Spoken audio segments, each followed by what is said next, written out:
Welcome in everyone and welcome to the Cup of Tea channel. So we've just had patch 1.1.4 released, but additionally we've just received another hotfix from Blizzard where they are going to be increasing the experience even more, specifically on World Tier 3 where you'll be getting a 5% experience increase, and then World Tier 4 you'll be getting a 15% increase. But why have they done this? Well, I've checked through many forums as well as other YouTubers in their input of to why, and a lot of people have been speculating around the whole leveling experience in itself in the end game. It is rather slow and that can put off a lot of players in that. So the experience where people have been going from 1 to 50 has all round been positive. However, when we start hitting into that World Tier 3 Nightmare Torment difficulties from that level 50 up to 70, that's where you're going to see the main player base drop off. And then that 70 to 100, that's where a lot of people start to fall off, as most of your experience that you earn in the late game is going to be through farming Nightmare Dungeons. And when you're doing that solo and not benefiting from grouping up and getting that bonus group experience, it is rather a slow process and can be rather off-putting for the player base. Blizzard kind of want to be introducing more content in for the late game, so in terms of increasing that experience, that is going to be very beneficial to get everyone to that content without having to slug through it all. So not only have they applied that hotfix, additionally with patch 1.1.4 we had the change with the Urn of Aggression where it went from an 8% increase all the way up to 20%. So with the Urn of Aggression buff as well as the hotfix, it may seem that we're getting a lot of experience all of a sudden. However, with the hotfix, it was more to do with reverting the change that they implied with patch 1.1.0a build, which was released on July 18th for the season of Malignant. And with the developer's note, it says, "We observed the experience bonus rewarded for killing higher level monsters escalates too fast when compared to the relative challenge involved.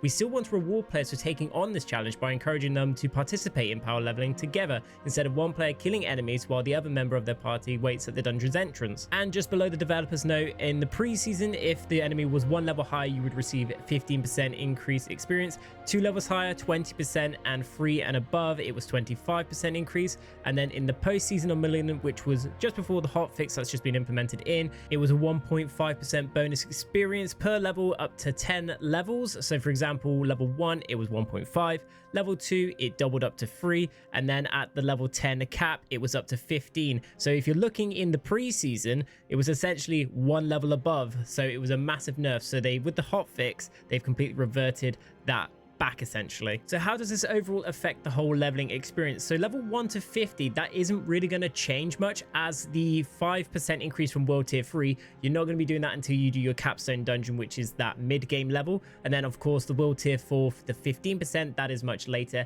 into the game, as well as the Urn of Aggression. You don't get that 20% immediately. It is something you get through getting your battle pass leveled up through playing the game. So gradually you'll get that tier 4 version of it, which gives you that 20% bonus. So pretty much that 1 to 50 is going to stay the same in terms of leveling, but when you start hitting that mid to late game, that is where you're going to be benefiting through all the experience gained in that. And with Blizzard wanting to introduce a lot more late game content in Diablo 4, having these experience bonuses is going to allow a lot more of the player base to actually get to that point and actually experience and try out this new content. And I believe that's why Blizzard wanted to release this hotfix as of now, to get a feel for it just before season 2 does release. So we will definitely see if some more changes may come in, maybe a nerf, maybe more buffs. We'll find out later on. And if you want to find more information about the recent patch notes release of patch 1.1.4, I have done a video of that, so I'll put that link in the description of the video, so be sure to check that out. You can also catch me over on Twitch, where I'm currently doing a Baldur's Gate 3 playthrough, but obviously we do play Diablo 4 as well. You can find me over at twitch.tv/cuppa__t.